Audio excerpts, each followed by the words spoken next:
Let me tell you about what's a good deterrent for keeping city urban liberal types out. We have the story from Timcast.com. Ohio becomes 23rd state to pass constitutional permitless concealed carry gun law. Ohio joins a number of other states to uphold the Second Amendment right of private citizens. Bravo, Ohio. Welcome to the club. West Virginia, of course, constitutional carry. I love it because that means that if you're armed in West Virginia, you can pop over to Ohio, no big deal, because it's all constitutional carry. You don't got to worry about it. That's the way it should be. But man, and the state laws are so great because the problem is if the country were to separate in some sort of civil war, there's no way to draw that line because the Democrats live in cities. There are no blue states. There's only blue cities. Right. And so you'd have to create some crazy border line that just somehow encapsulates all the cities. Well, they'd be cut off in seconds. But they can't create their own democratic enclaves within states when you talk about these issues like guns and abortion. Those still apply in the cities no matter what they do. When I talk to my friends about concealed carry, when I talk to like my more liberal gun control-y people I know, it's funny because they can't fathom why it would be a good thing, and it's like worrying to them. And I love tweeting it, just triggering the left. I'm like, more guns, buy guns, and they're like, oh, and they get all angry. And I don't want to say the dude's name, but one of those activists, like I tweeted about everyone should buy a gun or something like that. Or it was something silly, trolly, where I was like, more guns, guns for everyone. And then he got like all offended and scared. And I'm just, I answer my friends, they're like, why is it a good thing? And I was like, that regular people have the same rights as the politicians? Like, do you think politicians should have special privileges that regular people don't? Do you think powerful corporations should have special privileges people don't? Do you think billionaires should have special privileges people don't? Well, guess what? The billionaires walk around with guns. The billionaires got armed security. The millionaires got armed security. The politicians got guns. The politicians got armed security. Politicians are allowed to carry in D.C. You're not. So when they pass constitutional carry, I see it as a great normalizer. This is in the United States, we're all equals. This is representative government. Nancy Pelosi is no more politically powerful on legally than you or I. Now, on paper and the way reality and society works, of course, she's got political power and clout and all that stuff. The point is, if I grew up in Chicago, politicians are armed security. Screw you. In one of the worst gun crime, cities, one of the worst gun crime states. Nah, screw that. Everybody has a right to keep and bear arms. Let's equalize it. If you get to, so do I. I love it. It's pretty awesome because if the fall of the Roman Republic, if the citizens had been armed, Caesar may not have been able to overthrow that republic. Probably wouldn't have been able to. So it's obvious that we live in a deeply divided country. We just have different opinions, and they're probably not reconcilable. The idea of a national divorce is probably a pretty radical and untenable probably proposition. But one of the things we can do now at the local level is incorporate new towns. So if you live in a large county, like where I live in Fairfax, Virginia, especially basically all of the South, I think it grew out of the plantation system. The counties are the primary governments. Now, it's different in places like New Jersey, where you already have these little towns. But a lot of people live in these sprawling county regions. And one thing you can do is start incorporating new towns and smaller local governments that better reflect your needs. So if you want to live in a communist utopia, go for it. And if you want to live right next door in the right-leaning town, go for it. But Republican states can empower basically to create a new city that can have its own police force, its own laws, its own prosecutor, its own everything, tax rate. You usually need it to be granted a charter from the state. Yeah. So what Republican legislatures need to do is say, look, if any geographical boundary, and you can create it on your own. You can just say, look, these 100 square blocks or whatever, draw your own boundary on a map. You put it on a ballot, you get a referendum. If 51% of people want to form a new town, boom, you have a new town. You run it the way you want. So we got Freedomistan out in West Virginia. I think you need, 100 people, residents, to form a town? Is that what it is? Maybe. So then we'll once we reach that number of people, we'll be like, how would you like to be a city? And then we'll incorporate Freedomistan, and then we'll have a town, and then we'll start creating laws like you can't censor people. And of course, a town of 100 people will still have very little weight against the might of, say, Twitter or whatever. But it'll be really interesting to see how our city's police force deals with filing, legal paperwork with the state. They're in violation of city law. How they'll respond to it. And of course, schools is one of the big ones here. Oh, that's because schools will be fun. Because we're gonna everyone will basically agree on what schools are supposed to be and what they should be. Schooling. That kind of. Well, no, I mean, like, if we have a school district and we incorporate a town, we're going to be like, CRT, get out. Like, I don't care if you teach kids about we talked with one of our guests about this because he was like, you want to ban people learning about critical race theory, and I'm like, no, we want to ban the indoctrination of kids under the ideology of critical race theory. If you came to me and said, I would like my child to read a book about critical race theory and the Bible and Marx and which one was Adam Smith, whatever. If they want to read Adam Smith, I'd be like, by all means, let's teach the children about the ideology of Adam Smith and Karl Marx. Let's teach them about the ideology of these critical race theorists, not indoctrinate them to hold let's those teach views. them basic math first, because we haven't managed to even do that yet. Yeah. No, absolutely. I mean, it's funny how we're having a conversation about complex ideological ideas when these kids in fourth grade should be learning division. And that's the issue multiplication, with all this stuff in the schools. It's designed to distract from the fact that we've got 11% kids proficient in American history, 24% in math, 36% in reading. Those are deeply embarrassing. So we bring critical race theory in, and it says tests aren't real, objectivity isn't a real thing, wanting the right answer is a function of whiteness. It's really just a distraction. It's all about the whole debate over critical race theory has really been a bit of a like a distraction. That's the whole. It comes down to the academics. Or when you're doing your book, Race to the Bottom, would you just constantly uncover it? Like, what were you uncovering when it came to the distraction of CRT? Yeah, I mean, that's what I thought it was first. Like the shutdown was insane. So many families were devastated. Like, how are you supposed to work and watch your kids at the same time? Does anyone even care? And then, of course, CRT. But when I'm looking into it, like, our country is so screwed because our kids do not know math. They don't know how to read and write. What is going to happen? And we're not talking about way out in the distant future. The statistics I just mentioned are for 12th graders. So they're going to be voting next year. They're going to be employed next year. This is the most imminent national security threat to our country. Math is interesting. It's a language. I think of it as like if you miss a week of homework and you don't follow like what the term means, then when they use the term next week, you don't know what they're talking about, and you have to learn the language as you go. Yeah. So like if you miss 3 or 4 days of math, it's hard to catch up without learning because they teach you terms. They're giving you language class basically. Whereas history, you can just pop in and start learning. And then if you miss a spot, you can kind of fill in the gaps. Math is a tough one. This is one of the problems I have with school, man, to be completely honest, that it's like everyone must learn at the exact same pace or else. Yeah. Those who are too slow are left behind, and those who are too quick must sit there bored and confused and frustrated. Yeah. It just doesn't work. It was terrible. I'd raise my hand, and they would just pass over me because I kept raising my hand over and over. I'm like, why isn't anyone answering? I know the answer. And these are the people that love diversity, but they don't. They argue that people are actually not diverse when it comes to that. We've all got to learn the same thing at the same time, and it's equity is equal outcomes by race and things like that, and you get equal outcomes by bringing down the top performers to the level of the lowest common denominator. And at this stage in America, that's actually very, very low. Cut off the tall grass. 20% of people are proficient in 12th grade math that are graduating. These are graduating students. 24%. Yep. Jeez. Wow. And it's not hard to be proficient either. It's a pretty low bar. Algebra. I could see how algebra is confusing if you never learned variables, geometry. I mean, there's angles and stuff. Trigonometry's a little. Let's be real. When you live in the pod hooked up to the metaverse and they're funneling bug protein mush into your gut straight through a tube, and you live in the realm of Skyrim or Elder Scrolls or whatever, and you have no idea what the real world is like, you're not going to care about any of this. Yeah.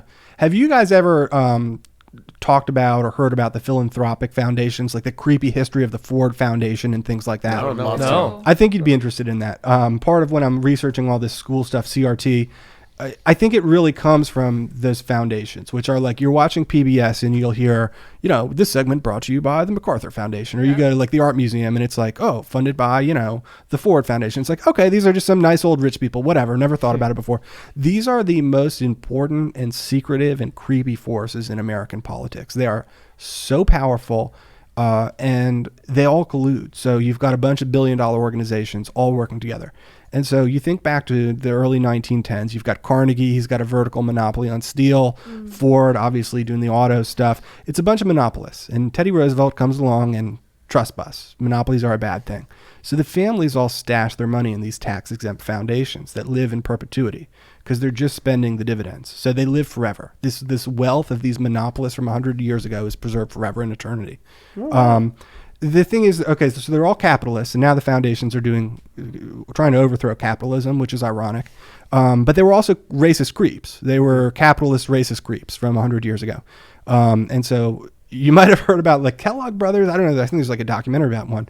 Really creepy guy. He's like, I don't know. Like he he made cornflakes to stop kids from cranking it. Right? Yes, Kellogg, yes. yeah. Weird stuff about masturbation, all that kind of stuff. Did he promote circumcision in the U.S. or am I thinking of somebody else? I don't know, but he was He's the upset one with of the all these little white boys promoters. I tubing double it, so he That's thought Yes. that getting them cornflakes would do something about it. Weird which stuff made no with sense. circumcision, yeah. And so their whole thing was they were these progressive elites that wanted to make the world a better place. And to do that, they thought we should get rid of black people.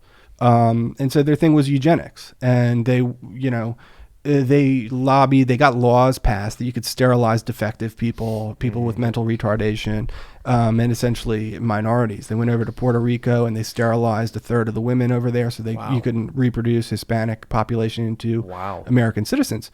And so by the 1940s, the Rockefeller Foundation had this 7-acre warehouse on Long Island where they had boxes showing the family trees of every American family for the purposes of seeing who had good genes and which had genes we should get rid of. These are creeps, social engineering creeps.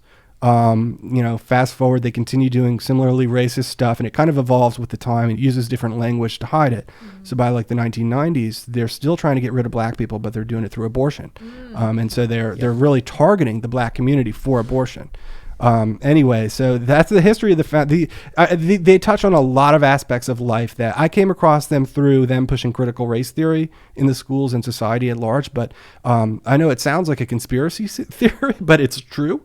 And if people don't understand it because the foundations they're not the forward facing, they have fronts. They give money to these other groups that then do the thing.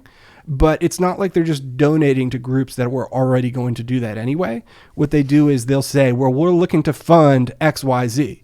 And suddenly everyone with a nonprofit says, we've got a grant proposal to do that. We're applying. And so they steer the direction of America by signaling what they're going to put money at. And then all these activists do exactly that. That's horrific. Hold on, I want to ask. So you're saying they had family trees of every American family, or did I mishear that? I don't know exactly how comprehensive it was. It was extraordinarily comprehensive, and that was the gist of it. Yeah. Now they have Ancestry, DNA, 23andMe or whatever. They call it impact investing. What these organizations have been doing, and the idea is you put money in a sector until someone bites, and then you basically create a sector. And it's going to be 21st century devastate.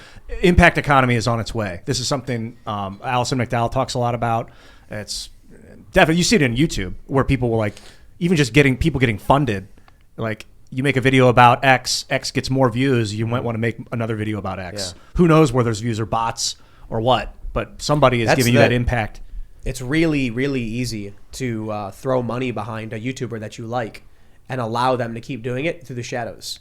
You can. So I haven't used YouTube ads in some years, but back in the day when I was working more in marketing, you could go on YouTube, find a YouTuber channel you wanted to advertise on, and advertise directly on their channel. That means you're funding them directly without them realizing it, whether it's intentional or not.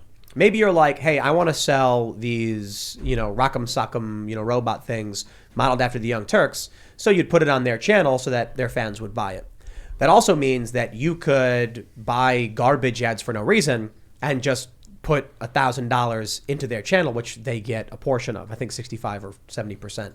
So there's ways to shadow fund certain personalities you like.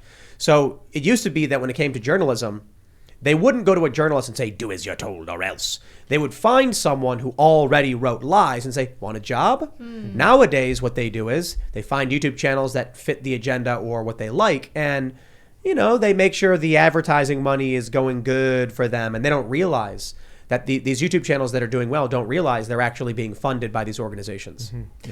Yeah. Going back to what you were saying about these left-wing progressive organizations that from the get-go were involved with the eugenics project, it's interesting because the left likes to play this game where anytime you point to something that the progressive movement did in the past, they say, well, that was conservative or more conservative because it happened in the past. But we as modern progressives don't believe in that. So a progressive at that time would not have been on that side of the issue, despite the fact that the progressives of that era were quite clearly on that particular side of the issue. And so the left can pick up any horrific idea they want.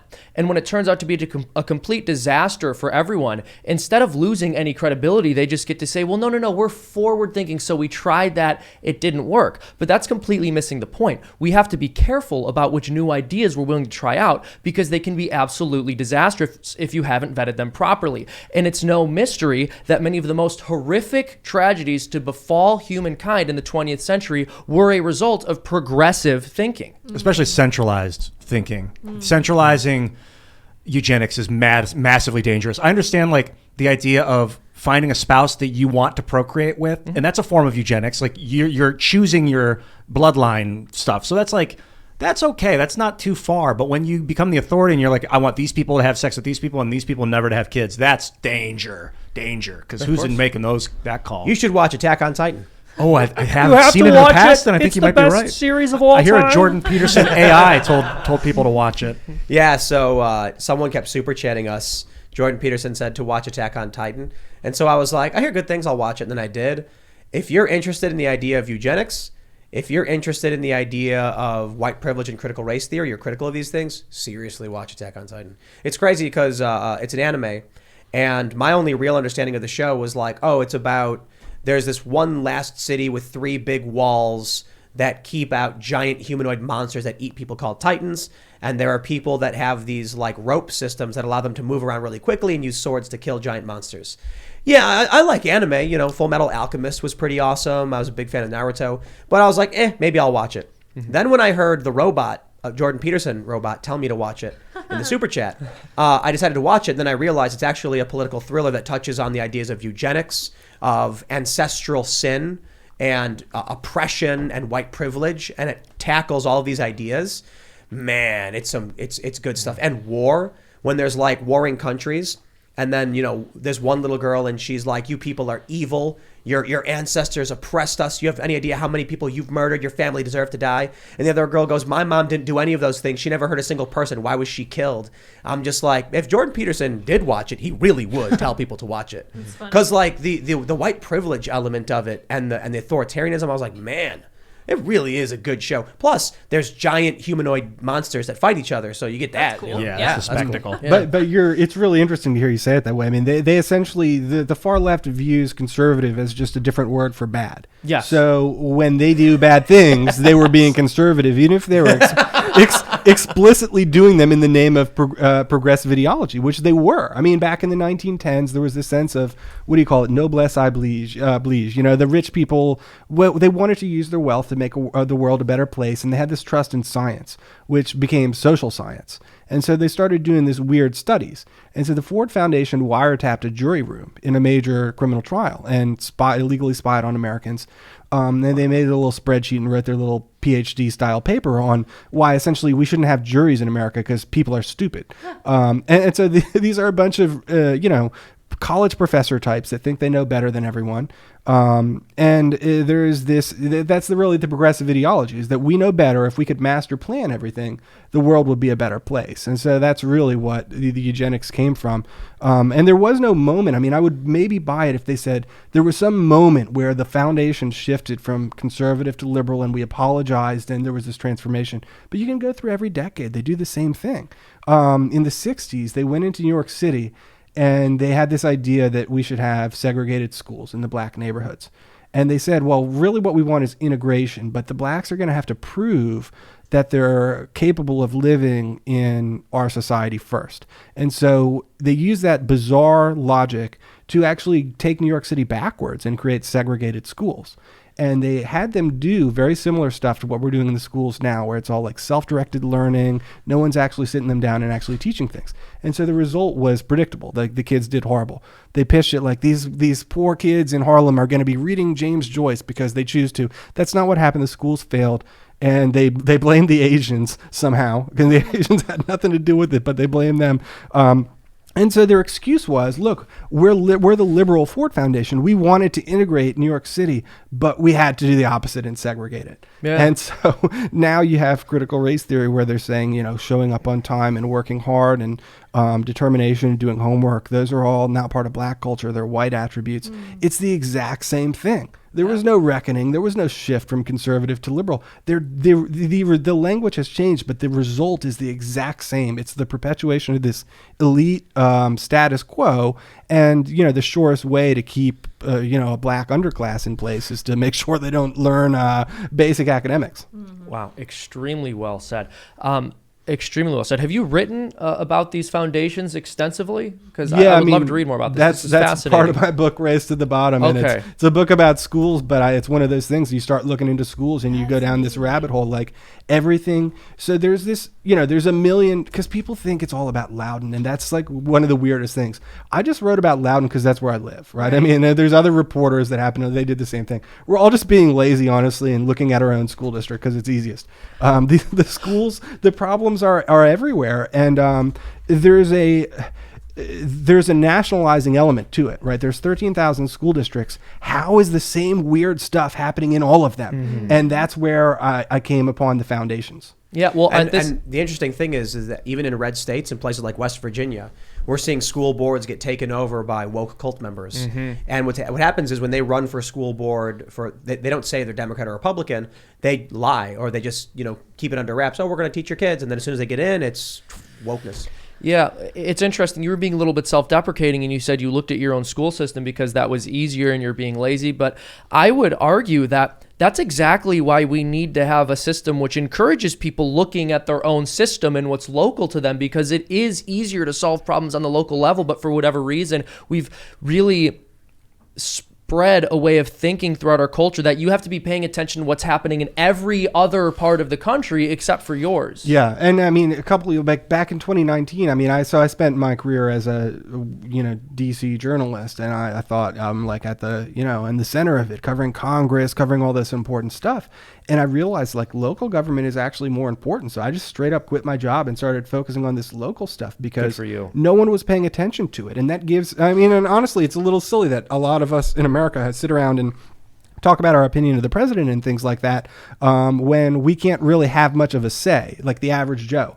But where the average Joe can have a say is at the local level. And yet we just thought it was boring. We thought it was lame, and no one was doing anything. It created this vacuum that was filled by a bunch of creeps. Well, and it's interesting. Well, they know that the average Joe can have an effect at the local level, which is exactly why they try to smear people like the man whose daughter was raped and tried to stand up to the school board about it. And it's why they want the FBI to classify parents who speak out against the school board or speak up for their children as terrorists.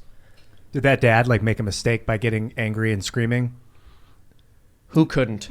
I think he was actually more restrained than probably the average person would be. Yeah. And, he didn't come forward and tell his story even after that.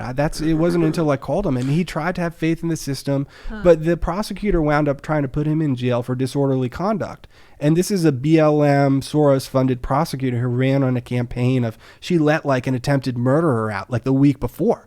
She's one of these no bail types. No one gets jail for disorderly. And so they targeted him, and he still had faith in the system. And it wasn't until the second girl was raped, because I already knew about it by that point, but he didn't want me to come forward. He was that kind of guy. He actually he's got a bit of a temper, but he was exercising remarkable self-restraint. And when the second girl was assaulted, he said, we can't trust this system anymore. I mean, we've got to just take it into our own hands. Did you ever come across John Dewey when you were studying the history of the school system? Mm-hmm. Yeah, this guy seems pervasive, this psychologist. He was right there with the Rockefeller Foundation getting started. I don't know, did he start a foundation or anything? I haven't really looked too deep into him yet. So, I think they were all based out of Columbia University, and that's also kind of the epicenter of critical race theory, tracing it back to critical theory. James Lindsay probably told you all about that. He knows way more than me. But there's some creepy stuff happening in Columbia University Teachers College in the 50s and 60s. And a lot of bad stuff came out of there, and that's where the foundations basically started funding social science, which is not a real science; it's just activism. Yeah. But they create a lot of papers that get before these local governments and things like that. And so you can go to all these meetings of your town council or whatever, but this paper it looks really complicated. It's got a lot of jargon in it, and that's one of the things with the schools too that struck me is they have their own language that is designed to keep people out. It creates a barrier to entry because you don't know their acronyms, and I learned about all that through the course of writing the book. The acronyms are stupid. I can explain them all. I know what they mean, but for the regular people, they're not missing out on anything. The language is artificially and needlessly complex for the sole purpose of keeping regular people out of their own town government. Thanks for checking out this segment from the Timcast IRL podcast. But if you want to check out the full show live, tune in Monday through Friday at 8 p.m. And if you want more special access content, head over to timcast.com and become a member. Your membership helps sustain this company, keep our journalists employed, makes this show happen, and you will get access to exclusive members-only segments of the Timcast IRL podcast, and there's a massive library to check out. So again, go to timcast.com or tune in Monday through Friday at 8 p.m., and we'll see you all there.